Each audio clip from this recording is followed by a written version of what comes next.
Whatsoever a man soweth, that shall he also reap. Action and reaction are equal to each other.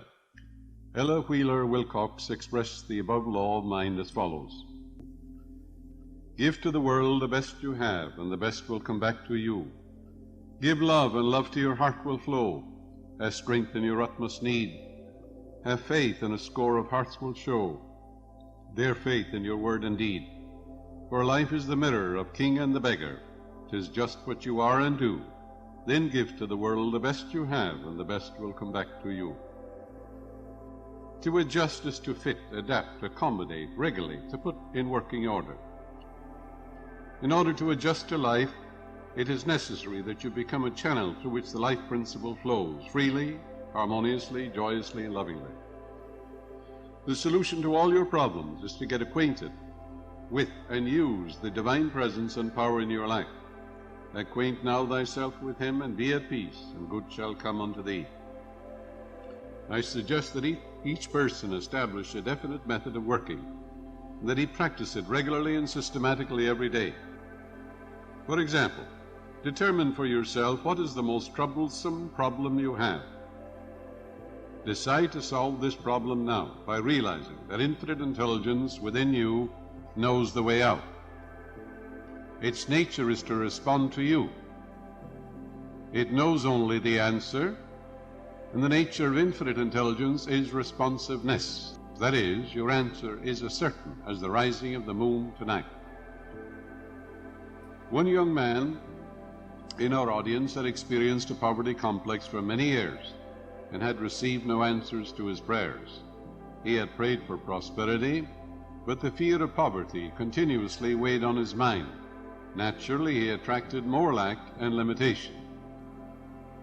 Your subconscious mind accepts the dominant of two ideas. This is a law. After talking with him, he learned to pray as follows: I know there is only one source, the life principle from which all things flow. It created the universe and all things therein contained. I am a focal point of the divine presence. My mind is open and receptive. I am a free-flowing channel for harmony, beauty, guidance, wealth, and the riches of the infinite. I know that wealth, health, prosperity, and success are released from within and appear on the without. I am now in harmony with the infinite supply, and just as I would adjust an instrument in my laboratory, I am now mentally adjusting my focused attention on the eternal source of all blessings. I wish for everyone all the blessings of life. I am open and receptive to God's riches, spiritual, mental, and material, and they flow to me in avalanches of abundance. This young man changed his attitude of mind and focused on divine riches rather than poverty, and made it a special point not to deny what he affirmed. In a month's time, his whole life was transformed. He affirmed the above truths morning and evening for about 10 minutes, knowing that he was actually writing down these truths in his subconscious mind, causing the latter to be activated and to release the hidden treasures. Whatever you impress on your subconscious mind is expressed on the screen of space, and your conscious mind is the pen, P-E-N, the thinker, and what you think and feel comes to pass. Aristotle said, resistance is the cause of every monstrosity. A monstrosity in the body could be a growth, a tumor, or a lesion, or any other abnormal condition. A woman was resenting and hating her ex-husband. In addition, her physician told her she had developed a serious lesion. She was resisting the free flow of the life principle, which flows as harmony, beauty, joy, and love. In other words, the life more abundant. She was blocking the infinite healing presence. She finally realized what she was doing and came to a clear-cut decision to pray as follows: I surrender my husband to the God presence completely. Whenever he comes to my mind, I affirm, God's love fills your mind and heart. Then she adjusted her mind to the infinite healing presence and claimed frequently, "The infinite healing presence which created me from a cell knows all the processes and functions of my body. It knows how to heal, for I am the Lord that healeth thee, and this healing love fills my mind and heart, and I am made whole and perfect." At the end of 3 weeks she returned for another examination by her doctor, and the lesion had disappeared. Divine love dissolves everything unlike itself. There are people who resist the weather, new ideas, the headlines of the newspapers, and even their neighbors. There always seems to be friction in their mental and physical relationship. Happy is he who trusteth in thee. Adjustment takes place in your own mind when your thoughts are harmonious, peaceful, loving, and based on eternal verities. In other words, when you get along with yourself, you will be able to get along with others. If your habitual thinking is based on resentment, fear, ill will, hostility, self-condemnation, you will project your hostility and animosity onto others, and you will experience very poor relationship in your business, home, or professional work. Learn to be pliable, flexible, and adjustable. If there is someone in your office who is obstreperous, petulant, and fractious, realize you did not create him. Loose him and let him go mentally. You're not responsible for his warped or twisted mentality, and you should realize he has no power to disturb you. It is always the movement of your own thought which disturbs or annoys you. Marcus Aurelius said 2,000 years ago, "If the cucumber is bitter, don't eat it." Very simple, isn't it? Ask yourself, what is my aim in life? Let the answer be peace, harmony, and divine wisdom. Because this is so, identify with your aim and not with the boorishness or surliness of others. Affirm, divine peace and harmony govern me and reign supreme in my life. When you mentally and emotionally identify with your spiritual aim in life, nothing in the external world disturbs you. Stop giving power, prerogatives, and privileges to people who have no power. No one disturbs you but yourself. It's a movement of your own thought, your own emotions, your actions and reactions. They all take place in your own mind. Have you ever noticed the way water flows according to the line of least resistance? You may have watched a stream flowing down from the mountain. It never quarrels, fights, or resists the rocks, boulders, or obstacles in its way. The water goes around the boulders or flows over them, and eventually finds its way back to the ocean. All the stumps, stones, and trees disappear or wear away, since nothing can seriously impede the flow of the streams back to the ocean. You are a river of life, and your purpose is to meet challenges, difficulties, and problems, and to overcome them. Not be mentally fighting or quarreling with them, but by meeting them head on, while realizing the joy is in overcoming. Say to yourself, the problem is here, but infinite intelligence within me is here also. It knows only the answer. This problem is divinely outmatched. I will grapple with this problem courageously, and through the wisdom and the power of the infinite, I will overcome. With this attitude, you will become victorious, and you will move onward and upward.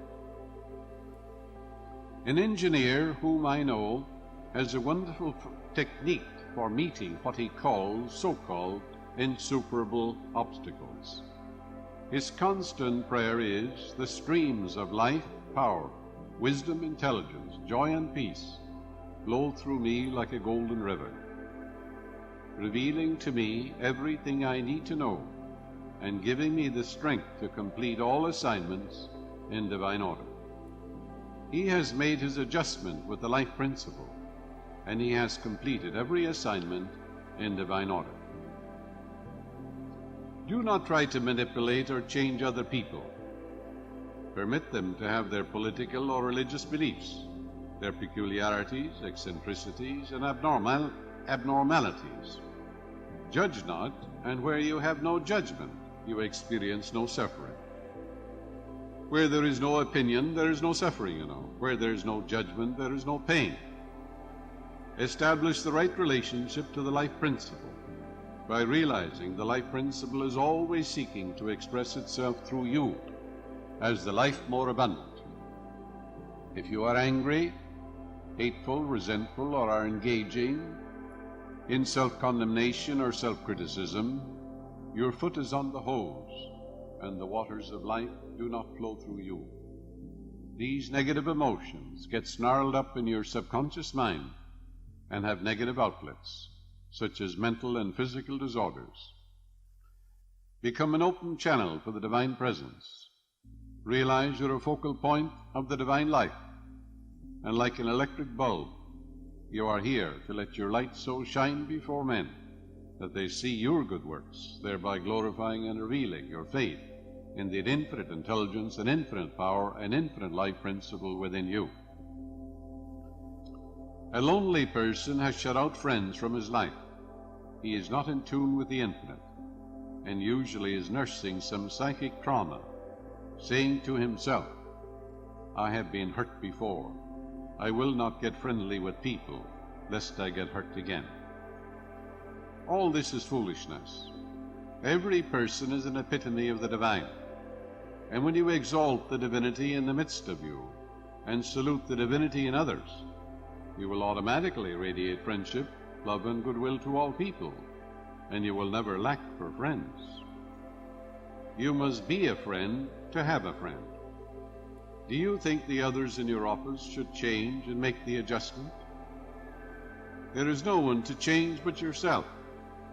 When you change, your world magically melts in the image and likeness of your contemplation. If married, you and your spouse should adjust to each other's peculiarities and idiosyncrasies, overlooking each other's shortcomings, but focusing on and exalting the qualities which endear you one to the other. If you are in tune with the infinite and full of goodwill to all, there will be no friction or excess tension, and you will have no bodily disturbances. A young woman was resisting life by complaining, I am leading a humdrum existence. I am lonesome, frustrated, and I have no friends. I lead a drab, weary existence. She learned that her thought is creative, and that by thinking along these lines, she was compounding her misery, because whatever we give attention to, the subconscious magnifies.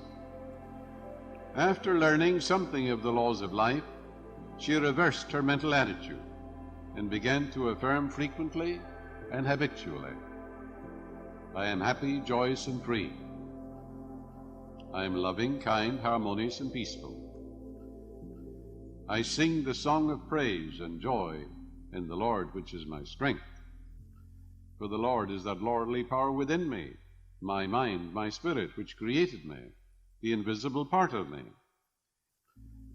She realized that whatever she attaches to I am, she becomes, which is an age-old Hindu truth. Whatever you attach to I am, you become. You can say, I'm poor, I'm deaf, I'm no good, I'm a flop, I'm a failure.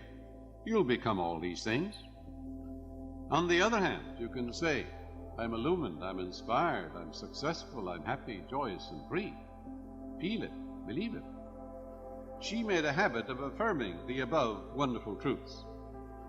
Her whole life was changed from her former so-called drab existence to fullness of life, including marriage to a young dentist, a new home, plus a new perspective and a new insight into the wonders of that infinite life principle within her. Let us have a meditation now. Know that the light dispels darkness, so does the love of the good overcome all evil. Love and hate cannot dwell together. Love casts out fear. Turn the light of the infinite upon all fear or anxious thoughts in your mind, and they flee away. The dawn, the light of truth appeared, and the shadows, fear and doubt, flee away. No, divine love watches over you, guides you, makes clear the path for you. Realize you're expanding into the divine. Divine love surrounds you, unfolds you, and enwraps you. Divine love goes before you today and every day, making straight, joyous, and glorious your way. There is a miraculous healing power within you, which made you.